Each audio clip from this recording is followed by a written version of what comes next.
I like it. I like Pizza Hut coming because I love that place, and they have great pizza, and their crust is pretty good. New restaurants are making their way into the streets of Alabaster. In today's show, we'll tell you all about them and their location. Soccer trials were yesterday, and in today's sports, we'll recap it and tell you who made the team. And in entertainment, we've got the details on the theater's new productions cast list. These stories plus more headlines are coming your way on today's THS TV.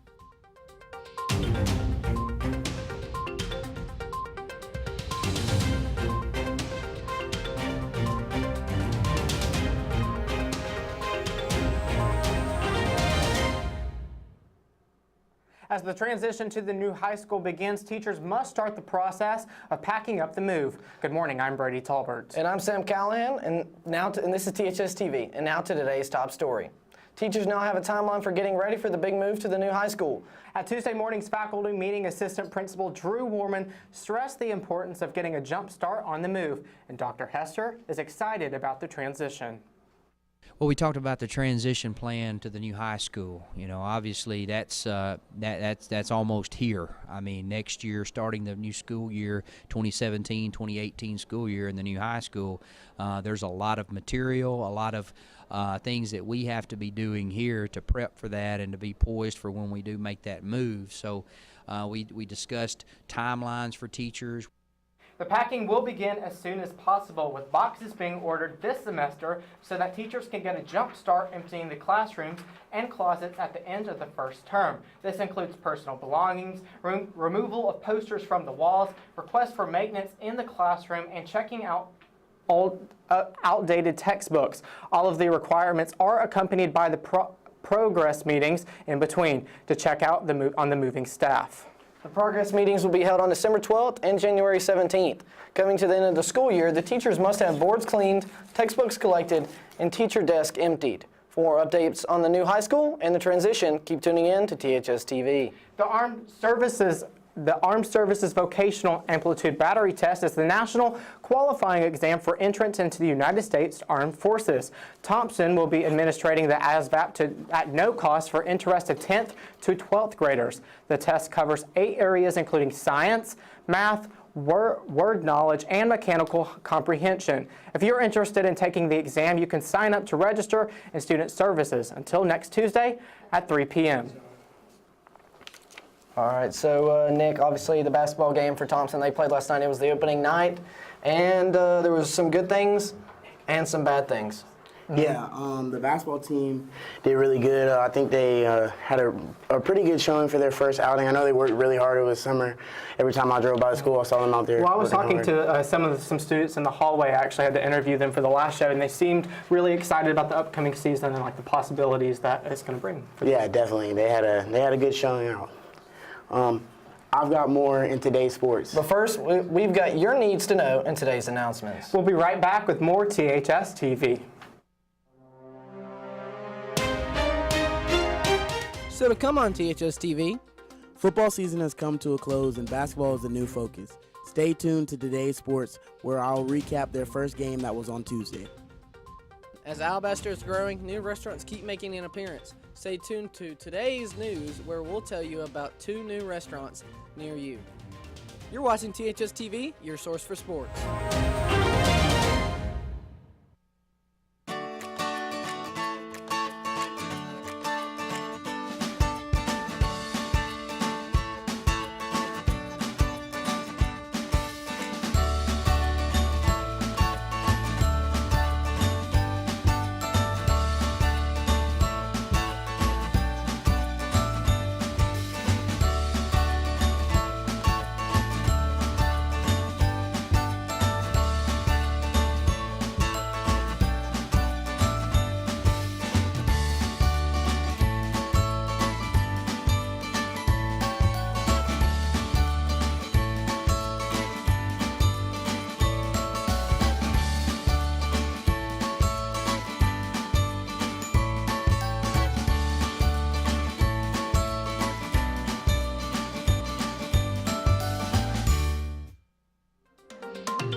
Soccer tryouts are underway this week, and the boys and girls rosters have been announced. The girls seniors are Allison McCrinnan, Megan Cunningham, and Amari Graber. For the boys, this year's seniors are Trevor Baldwin, Daniel Bassev, Gavin Owens, Kenneth Rodriguez, and Jacob Talbert. For the schedule, live updates, and scores, keep tuning in to THS TV. Tuesday night, the boys and girls varsity basketball seasons tipped off at home against John Carroll. Both teams have new coaching staffs this season. The girls came out showing off a new style of play and kept the game close throughout while trying to adjust to the new system. But in the fourth quarter, the Cavaliers pulled away for the win. For the guys, the change in the offensive and defensive scheme was apparent right away as a much faster-paced offense and full-court defense set the tone for the game from the beginning. By the half, the Warriors held a 4-point lead. The game stayed tight, with the Cavs taking the lead in the fourth. A last-second buzzer beater by Jalen Wilson secured a 1-point victory for the Warriors.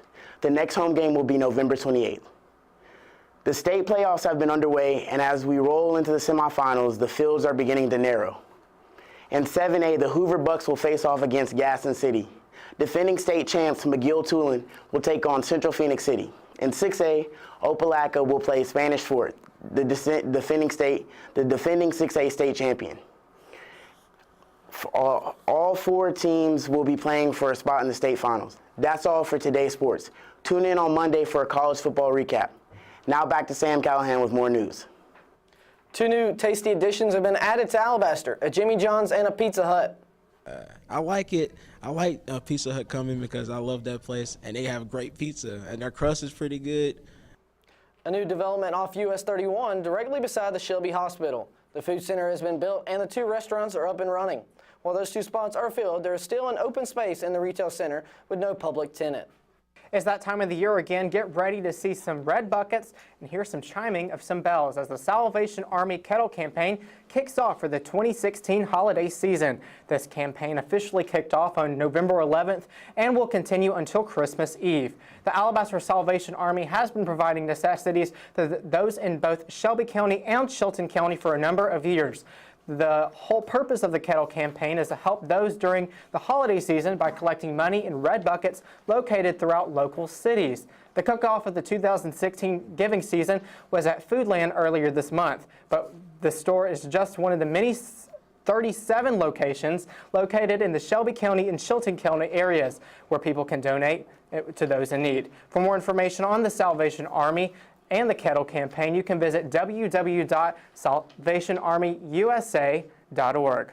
So, Gracie, I know there's a lot going on in entertainment today. I believe there's a new cast list that has been released. Yeah, there's a new cast list because, you know, it's coming up to Christmas, and so they're coming up with new plays, you know, for Christmas. Yeah. And I've got more in today's entertainment. We'll be right back. So to come on THS TV, Tuesday night, the band had their annual fall concert, and in today's entertainment, we'll tell you about what they played and how it went. Skills USA is holding a dodgeball tournament to raise money for their cause. Stay tuned for a seasonal spotlight where I'll tell you more information. this is THS TV, Thompson High School source of entertainment.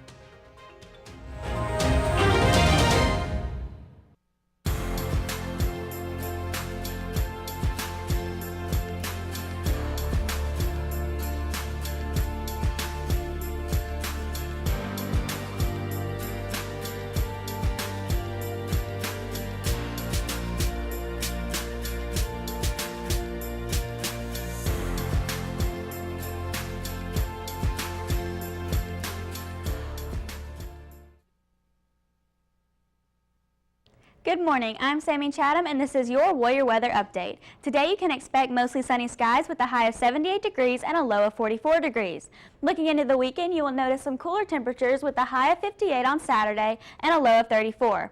On Sunday, there will be plenty of sunshine with a high of 55 degrees and a low of 29 degrees. This weekend will be a chilly one, so make sure to wear a jacket. On Monday, it will warm up a little more with a high of 61 and a low of 36. Tuesday calls for some partly cloudy skies and a high of 63 degrees and a low of 40. There will be very low chances of rain all weekend long, so it looks like the Alabama drought will continue for just a little longer.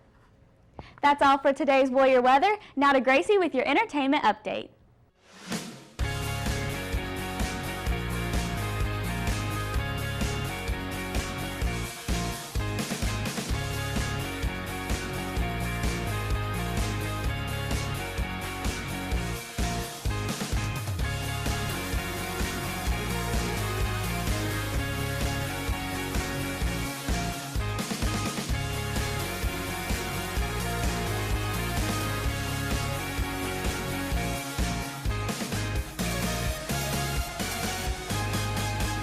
Tuesday night, the band held their annual fall concert at 7 p.m. in the auditorium. The concert band, symphonic band, and the wind ensemble all performed 3 pieces each. There were many different artists whose music was performed at the concert, such as Steve Hodges, Samuel Barber, and Adam Gorb. The theater students are hard at work with their new assigned roles for the upcoming December plays. The cast list was posted last week, and the students are already getting into character. Jeremiah Brewer is set to play the baker, and Caroline Backett is going to be Ginger for the gingerbread girl. The cast list for the Steadfast Tin Soldier has also been announced, with Eris Malai set to play Cindy and Jared Sims is the Tin Soldier. These are just a small list of the main characters for the 2 plays. Well, I'm a pretty good actor, and, it, really helps that I get to be a part of this, get to shine my light on people who want to do some type of thing like this. For more information, stop by the auditorium to see the whole cast list for both shows. The football season has come to an end, which means that it's time for the band banquet. The band held their banquet Monday night in the middle school cafeteria, and Home Plate Cooking provided the catering. Other than the food, they handed out multiple awards. All seniors received trophies based on the number of years they marched. Multiple Golden Dinkle Awards were awarded to the outstanding band members. Every section of the band had a section winner who also received an award. Last but not least, there was Best in Class for each grade. The freshman winner was A.J. Olaf. The second winner was Sarah Moran. Kelly Vonstein won the junior award, and Leah Warman won the senior award. That's all for today's entertainment. Tune in on Monday for the details of the showing of the Charlie Brown Thanksgiving movie. Now let's toss it to Desmond with today's seasonal spotlight.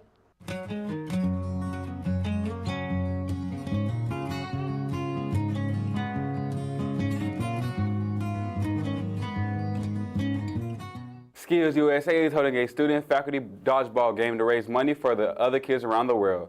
The game is next Tuesday, November 22nd. Tickets are on sale. Only the first 20 students for each class will be able to attend the game, so hurry up and sign up. It is $3 to attend the game and $5 to participate in the dodgeball tournament.